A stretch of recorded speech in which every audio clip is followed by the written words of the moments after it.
To round off, I want to go back to the fact that we experience a completely different, our experience of reality is completely different from that of people with autism. And I went to a day centre where there was a man, and he was stripping the T-shirt off a woman, an assistant, who was, they were going to send for the police or for the psychiatrist. And I said, well, hang on, what colour was this T-shirt? And they said it's black with white stripes. And I said, well, does he do it when she's wearing a plain T-shirt? And they said no. And I said, well, rather than sending for the outside agencies, how about asking her to wear a plain T-shirt? Because what is happening here is that this stripes are setting off a visual disturbance which is painful to him and which he's trying to get rid of. And you get the same problem in schools where you get these boards, these lovely coloured boards with corrugated edges. Yes. And you get children trying to strip these off the walls because the visual disturbance is so painful that they simply cannot process what's going on. So we base our strategies on our sensory experience, but not on theirs. Yes. And that we judge their behaviour on the same basis. Absolutely. You said about it being, it's our experience and not their experience. Actually, I think a lot of us can relate to aspects of this experience. What we need to do is relate to that and then think what it might be like to be exaggerated. A lot of us have had the visual experience of watching the television and somebody in a suit, and that suit is a very fine kind of check or a tweed, and because of the technology, I can't think of the right words, but because of the lines of the television screen fighting with that check, we'll see that check kind of moving. That's not an unusual experience. Yeah. And I think if we're looking right at the other end of the scale here, that's not an unusual experience for all of us, but for somebody with a visual processing problem, that might be what they're seeing all the time with everyday objects, so that's sort of moving and pixelating. And not just that, but the experience is causing them pain. The effect is that the environment breaks up visually and things start swirling and zooming around. Yes. And Donna Williams talks about hundreds of things swirling and zooming around. But that leads into our next sort of... yes, it does. We've kept... Our next section, in a way, which is about the sensory difficulties. How can we tackle these sensory difficulties? Is there a way that we can reduce the sensory input that the brain can't handle, and increase the stuff which they can? And I want to look now really at the visual stuff first. Okay. Now the work on this came from people who are dyslexic. And what happened is that some of the more able people with autism went along, particularly Donna Williams, and said, it's not just letters and numbers that are jumping around, it's everything that's jumping around. Can we try your coloured lenses?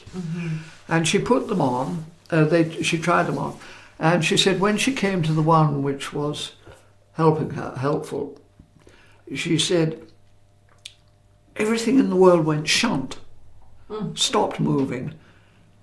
And she looked up and she said, oh my God, that's what the rest of the world's seeing. I've had the same experience with a non-verbal chap when I got the right colour and this absolute amazement that there is a world there which a visual world would make sense visually. And what you will also see at the same time is a change in their physical behaviour. I can remember a girl who would rock and rock and rock, and when she was wearing her glasses, her red glasses, she didn't have to rock because the rocking would provide a control over the visual environment. When the I have to say that it's a mistake to think it's just red, because a lot of people think pink, pink glasses. Yeah. Each person has a different colour. And this is known as Irlen Syndrome, which is IRLEN, Irlen Syndrome. And the distortions which are provided by this difficulty in processing. This is because everything's firing at once, basically, and they haven't got control over their visual processing. And we see this here in this scan. This is a child showing the activity in her brain when she's not wearing her glasses. So the white areas are the white areas overactivity of the that overactivity. she has to go through. And when she's wearing her glasses, this is the reduced activity. Same child, same brain, same task. But the only difference is that she's wearing her coloured lenses. So it's very, very clear that she's getting an instant benefit, which is extremely moving. This would be the sort of typical thing that you and I would have a scan and show, and this is what a person with autism might show. It's important, this is, because in fact a lot of people have said, oh well, you know, this Irlen business, it's an invention, it's just it's not really happening. But when you look at the scans, there's no doubt that there's a vast reduction in this over stimulation. I worked with a young man who was 13 when I first worked with him, and what I noticed was that when he looked out of the window, he did this. Now that flinch is very typical of somebody who's having difficulty accommodating to bright light. And so I sent him for a test, and he came back with blue lenses. It's a colorimetric test you need, and it must be done by an expert, somebody who's trained, because it doesn't show up in an ordinary eye test, this Irlen Syndrome. And he came back with blue lenses. Now he was in the slow lane of his special school, and he could barely read or write. About 2 or 3 months later, he emailed me, perfectly spelt by himself, said, Phoebe, you've absolutely no idea what a difference these lenses have made to my life. I've been taken out of the slow lane at my special school and put into the talented stream. Subsequently, he had to be moved to a special school for clever children because the staff couldn't keep up with him. He's so clever. Now that child was being held down by what amounts to a physical dysfunction, which can be cured by, be addressed. It doesn't address the autism. No. And also Irlen syndrome appears not in people with autism, but it's more frequent in people with autism. So it's really, really important that if a child is having problems with bright light or with bright colours, which is why we're wearing sort of dull clothing, or with patterns, particularly patterns. And there's so much of this check and stripes around now, and bright patterns.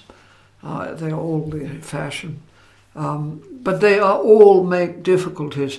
Each of these has to be processed, and we need to cut down on the sensory input, which is overloading. The way I've heard it explained, I've heard it called Scotopic sensitivity.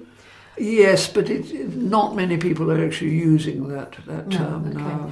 The way I've heard it explained is that, with dyslexia, we know that the words on the page move around, and the science of it is that the speed that the eye is receiving the information is out of sync with the speed that the brain is processing out. That's why a colour will have an impact, because every colour has a different frequency, and if Irlen can prescribe the right colour, it will slow down or speed up the speed that the eye receives it, so now it can be processed more easily by the brain.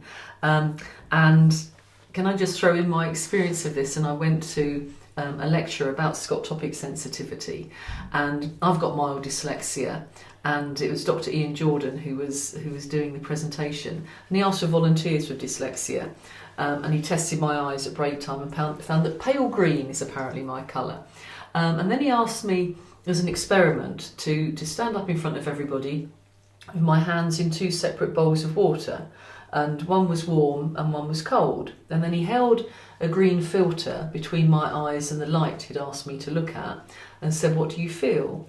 And what I felt immediately was the warm get warmer and the cold get colder. And it was like, oh, what's that about? And the point he was making, that if you correct your Irlen Syndrome or your Scotopic sensitivity, if that is corrected for you by wearing coloured lenses, it will have an impact on your other senses. Well, it's And I bound think to. for all of, absolutely. Because it's a lovely example. you of it. lower the stress level, and therefore the brain has more capacity for processing. It's just the same as when they say, I can see better, I can hear better when I Yes, got exactly. my lenses on. So if we can address, if we notice the symptoms of one processing issue for somebody on the spectrum, then we are helping them with another. Deal with others, yes. Yeah. They've got more capacity for dealing with Yes. others. I went to see a young woman, and she, among other things, she had Down syndrome and autism. But among other things, she looked at me and she said, "Piggy faces, piggy face." And I was a bit puzzled by that. I didn't think... You didn't think it was a compliment? Didn't quite recognise it, and I wasn't sure it was a compliment. But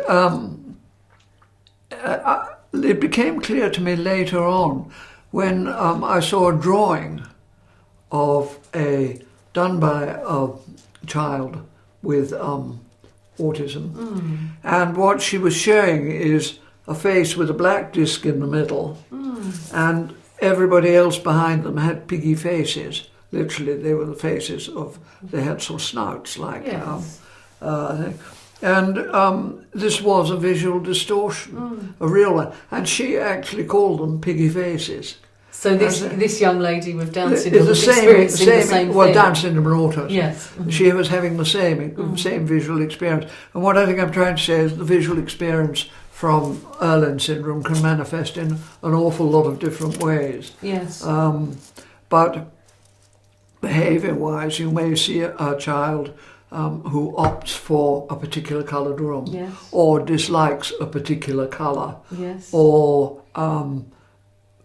wants to wear a cap always outside, covering the eyes, or really will thump somebody if they're wearing a particular, or actually the visual experience we've already described of somebody who's simply trying to strip off the shirt. That is causing them disturbance. Which is causing the visual disturbance. And I think one of the other things we do sometimes see is somebody creating their own predictable visual environment by flapping. And again, this is linking one sense to another, because when I'm flapping that hand, I feel what I'm looking at. All I'm focusing on is this hand, and I also feel the movement. So it's making it easy for me to process. That's a bit tricky, that one. Donna Williams describes flapping her hand, and she did it because she could either see it or feel it. Yes. But she couldn't feel it and see it at the same time. So she could either see it was there but not feel it was joined to her, or feel it was there but not see it. And she thought this thing there belonged to somebody else, and she was trying to push it away. Her flapping was actually pushing it away. Wow. This business of interpretation is very, very difficult. I tend to go for what they're actually doing rather than worrying about why they're doing it so much. Right. Because it can be very misleading, just like the girl who's biting babies. Yes. You can't always get at the logic, because the logic is so different from our particular... I think you're absolutely right. And when we're supporting people who've clearly got a profound learning disability on top of a sensory processing issue, all we're left with is speculation. We're left with that, I wonder if, this is what she's experiencing, or that's what she's experienced. So what she's doing is giving us something to go on in terms of thinking. And you say that I can join in the conversation Yes. that she's having with herself. Yes. That's the practical bit. Yes. Yeah. That's how I'm going to get through to you, Yeah. by doing what you're doing. Okay. And that's what we're talking about later in terms of the intensive interaction, responsive Yeah. communication. That's Yeah. right. Okay. Yeah.